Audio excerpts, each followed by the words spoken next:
Après une journée ponctuée d'échanges, les textes ont été adoptés et les membres des deux commissions élus à une majorité absolue. Un véritable succès pour la FEMAFOOT.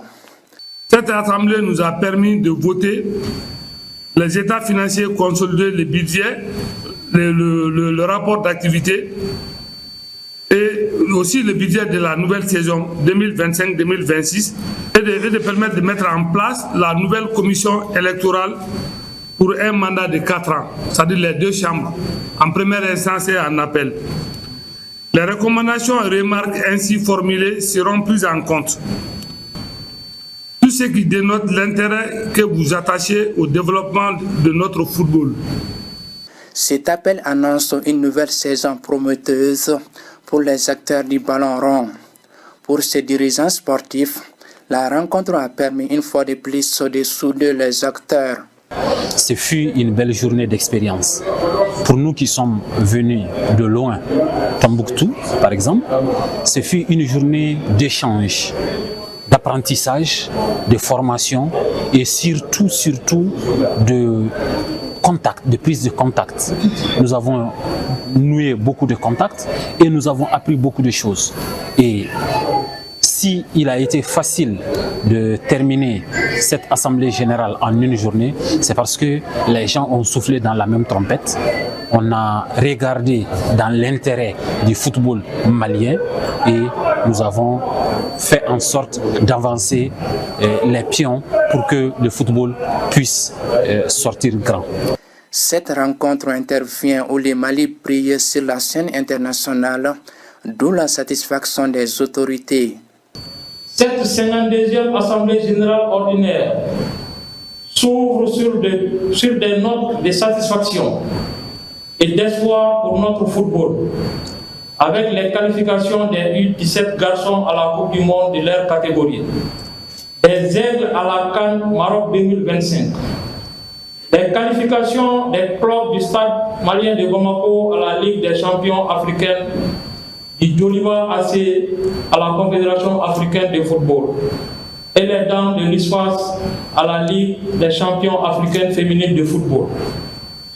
Mesdames et messieurs, le football étant un élément essentiel pour contribuer à la stabilité du pays, le département en charge des sports continuera toujours à faire des plaidoyers auprès des autorités du pays pour l'accompagnement substantiel du football à l'échelle nationale et internationale à travers les différentes prises en charge des équipes nationales engagées dans les compétitions internationales. Cette équipe fédérale, elle est valeureuse.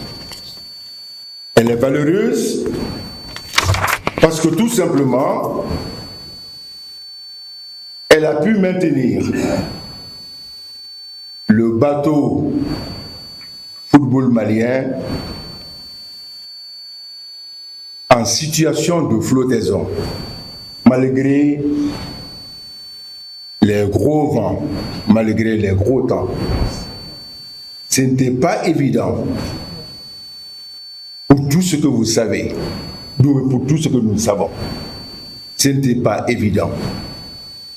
Mais je dis bien, nous avons observé, nous les présidents d'honneur, nous avons observé que nous avons une équipe fédérale solide autour d'un homme aussi valeureux, un capitaine d'industrie.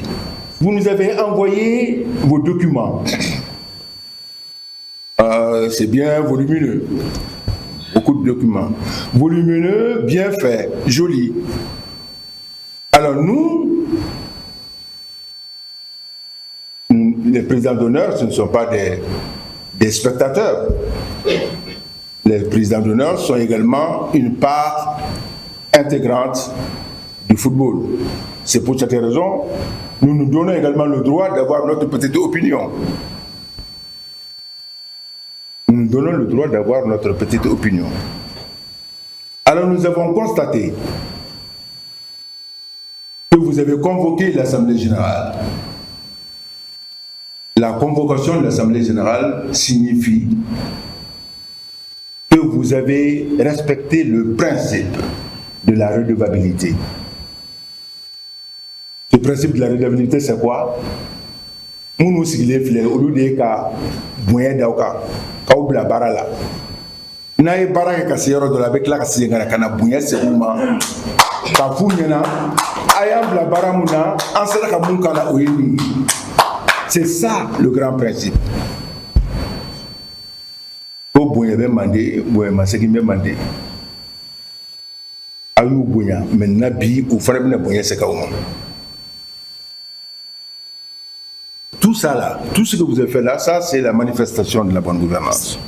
La balle est désormais dans les camps de chacun pour jouer le rôle qui est le leur dans la promotion du football malien.